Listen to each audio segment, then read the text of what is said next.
Hello दोस्तों, नमस्कार। GS यूनिकॉर्ड में आपका हार्दिक स्वागत और अभिनंदन करते हैं। आज हम लोग बात करेंगे बिहार शिक्षक पात्रता परीक्षा में ये स्टेट की 2023 का नोटिफिकेशन क्या है, कब से फॉर्म भरे जा रहे हैं, या संपूर्ण जानकारी बिल्कुल डिटेल में देखेंगे।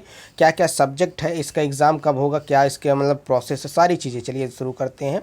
अगर आप चैनल में पहली बार आप विजिट करें तो चैनल को सब्सक्राइब कर लें, वीडियो को लाइक कर दीजिए, अपने दोस्तों में शेयर करें। चलिए, माध्यमिक शिक्षा पात्रता परीक्षा 2023 एतद द्वारा माध्यमिक शिक्षा पात्रता परीक्षा 2023 में विज्ञापन क्या है, क्या है संरचना। परीक्षा के विषय में पहला कि सब्जेक्ट क्या है, विषय क्या होना, जैसे कि सामान्य विषय में आपका हिंदी, उर्दू, बांग्ला, मैथिली, संस्कृत, अरबी, फारसी, भोजपुरी, उर्दू, गणित, विज्ञान और सामाजिक विज्ञान। इसमें आप किसी भी विश्वविद्यालय के साथ आपने स्नातक कर रखा है या परास्नातक या स्नातकोत्तर में किसी भी सब्जेक्ट में आपने अगर ये कर रखा है तो आप इस माध्यमिक शिक्षा पात्रता परीक्षा के योग्य हैं। कहने का मतलब है कि आप इतने सारे सब्जेक्ट्स में कोई भी सब्जेक्ट से आपने क्या कर रखा है, स्नातक करा है, स्नातक मतलब ग्रेजुएशन करा है या पोस्ट ग्रेजुएट भी हैं, तब भी आप ये फॉर्म आराम से भर सकते हैं। बिहार, देखिए बिहार इसमें बिल्कुल फॉर्म पे चल रहा है। दूसरी चीज़ है क्या है, शारीरिक शिक्षा। शारीरिक शिक्षा में भी आपने वैकल्पिक विषय के रूप में लिया गया है। शारीरिक शिक्षा में आप क्या कर सकते हैं, शारीरिक शिक्षा में आपके पास कोई भी अगर डिप्लोमा है या फिर जो यूनिवर्सिटी लेवल पर दिया जा रहा है पोस्ट ग्रेजुएशन टाइप का, उसके साथ भी आप इसमें भर सकते हैं।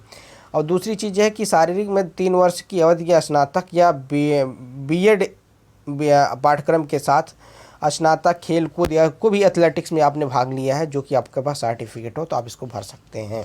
दूसरी सब्जेक्ट क्या है, संगीत विषय में, ललित कला विषय में या नृत्य विषय में, मतलब इन सब में आपके पास अगर स्नातक है या जो विश्वविद्यालय में मान्यता प्राप्त किसी 50% के साथ आप अगर स्नातक हैं या परास्नातक किसी भी संस्थान से, जो मान्यता प्राप्त संस्थान से, अगर आपने म्यूजिक से में ग्रेजुएशन कर रखा है, म्यूजिक में डिप्लोमा ले रखा है, या नृत्य में या संगीत ललित कला अकादमी जिसे कहते हैं, तो आपके पास सर्टिफिकेट डिप्लोमा है तो आप भी इन सब ये स्टेट के लिए पात्र हैं। कहने का मतलब ये है, देखिए बिहार सरकार इस समय वैकेंसी की एकदम बिल्कुल उस पर मतलब फॉर्म पे चल रही है। आप देख सकते हैं अभी इतनी सारी वैकेंसी, 1,70,000 करीब वैकेंसी, जो कि एग्ज़ाम आपको 24 तारीख से करा रही है। तो दूसरी चीज़, आप इसने तुरंत येस्टेट जारी कर दिया है। कितनी बड़ी बात है कि भाई तुरंत गवर्नमेंट बिल्कुल उनको इसमें पोजीशन पे है कि यही अपना काम कर रही है। दूसरी चीज़ आप देख लेते हैं विषय, जो कि उच्च माध्यमिक स्तर पर क्या क्या विषय हैं।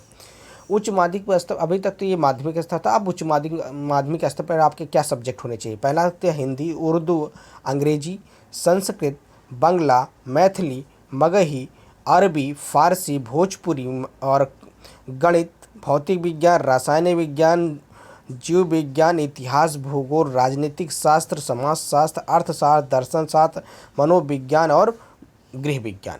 इतना ही सब्जेक्ट के साथ आपके पास परास्नातक है किसी भी मान्यता प्राप्त विश्वविद्यालय के साथ 45% मतलब कि आपके पास पोस्ट ग्रेजुएट है, तब आप ये स्टेट के लिए पात्र हैं। अथवा किसी मान्यता प्राप्त विश्वविद्यालय के पास स्नातकोत्तर की डिग्री है या डिप्लोमा है या बीटेक जो भी है, इस सब्जेक्ट में आपको परास्नातक होना चाहिए। कहने का मतलब ये है कि इसमें उच्च माध्यमिक में, जैसे कि इंटरमीडिएट। नेक्स्ट बात करते हैं और क्या विषय है, वाणिज्य विषय। वाणिज्य विषय में आपके पास परास्नातक है, या कंप्यूटर साइंस में। कंप्यूटर साइंस में अगर आपने बीटेक भी कर रखा है या फिर मतलब 4 साल का कोर्स है जो कि 4 साल बीटेक या एमटेक है, या भी बीटेक कंप्यूटर साइंस से आपने एमएससी कर रखा है, या कृषि विज्ञान में, कृषि विज्ञान में अपना परास्नातक किया है, तब भी आप यह स्टेट भर सकते हैं। बिल्कुल एकदम देखिए, जो भी सारी चीज़ नोटिफिकेशन में आपको बिल्कुल क्लियर कर दिया है कि कौन से लोग पात्र हैं, कौन से ये लोग पात्र नहीं हैं।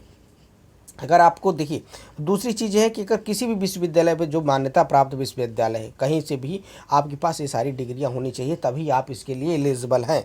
जैसे कि दूसरी चीज़ इसमें कहा है कि कंप्यूटर साइंस के लिए और क्या है, किसी मान्यता प्राप्त विश्वविद्यालय के साथ स्नातक या बीएससी कंप्यूटर साइंस से या एमएससी कंप्यूटर साइंस से आपने किसी में उपाधि ग्रहण कर ली हो या उपाधि ली हो। नोट, कंप्यूटर विज्ञान में अभ्यर्थियों के लिए बीए का योग्य अनिवार्य नहीं है, मतलब कि जो बीए की योग्यता अनिवार्य नहीं है। कहने का मतलब ये है कि आपके पास कोई कंप्यूटर में बीटेक होना चाहिए, एमटेक होना चाहिए, या एमएससी होना चाहिए। एमएससी मतलब है कंप्यूटर साइंस में, जैसे ना एमसीए बीसीए होता है, तो ये सब होना चाहिए। आपके पास ये सारी डिग्रियां हैं तो आप इसके लिए एलिजिबल हैं। कृषि विज्ञान में क्या है, न्यूनतम 50%। देखिए हमें किसी भी सब्जेक्ट में 50% आपको मिनिमम अंक अर्जित करने ही होते हैं।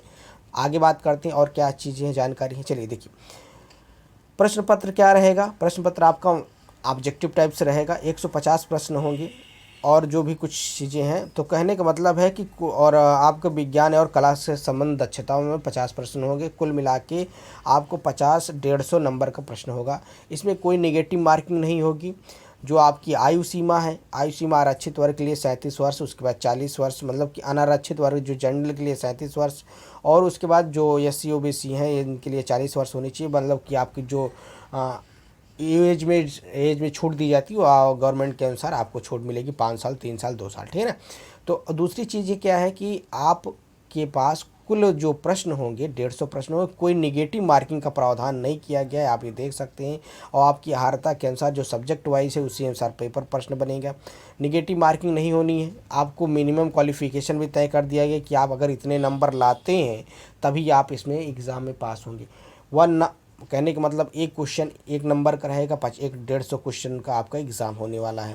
आपके सब्जेक्ट से रिलेटेड ही आपका एग्ज़ाम होगा, जो भी कि भाई जो सब्जेक्ट है जैसे भी उसी आधार पर आपके एग्ज़ाम होंगे।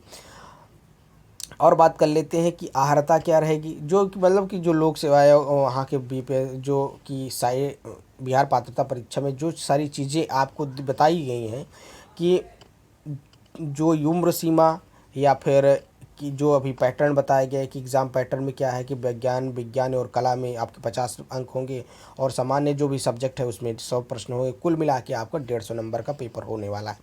आज बात कर लेते हैं कि पेपर का फर्स्ट पेपर और सेकंड पेपर में क्या क्या रहेगा, कितने अंक पे आपको क्वालिफाई करना होगा और फॉर्म भरने में कितने पैसे लग रहे हैं, क्या सारी चीज़ें। चलिए, यह स्टेट पेपर फर्स्ट में हिंदी अंग्रेजी में किस विषय में पेपर होंगे। हिंदी, अंग्रेजी, गणित, विज्ञान, सामाजिक विज्ञान, संस्कृत और उर्दू भाषा। तथा यह स्टेट 2 में अंग्रेजी, गणित, भौतिक विज्ञान, रासायनिक विज्ञान और वनस्पति विज्ञान, कंप्यूटर साइंस, मैथिली तथा उड़िया में परीक्षा 2023 की नियमावली पर 2019 से 22 की आवंटित जो की गई है। उसके बाद आयु में जो छूट होगी वो आप उसके अनुसार गवर्नमेंट के अनुसार आपको छूट भी मिलेगी। दूसरी बात क्या है कि आपको इतने अंक लाने हैं, जैसे कि सामान्य के लिए 50%, पिछड़ा वर्ग के लिए 45%, अन्य पिछड़ा वर्ग के लिए 42.5%, अनुसूचित जाति अनुसूचित अन्य जाति के लिए 40% और दिव्यांग के लिए 40%, महिला के लिए 40%। कहने का मतलब आपको इतने परसेंट लाने ही पड़ेंगे पास करने के लिए, जो कि आपको कहने मतलब कि ये पहले से निर्धारित कर दिया गया आपको इतने अंक लानी है 150 में। फिर उसके बाद हम बात करते हैं सामान्य फॉर्म भरने के लिए जो फीस निर्धारित की गई वो कितनी है। जैसे कि सामान्य वर्ग के लिए 900 और दोनों सब्जेक्ट जैसे कि माध्यमिक और उच्च माध्यमिक के लिए भरते हैं 1440 रुपया। यही एक चीज़ भी है। दूसरी चीज़ इसमें क्या है, SC ST के लिए है अब 780 रुपया या 90 रुपया है। कुल मिला के आपको 1140 रुपया जमा करना है दोनों के लिए।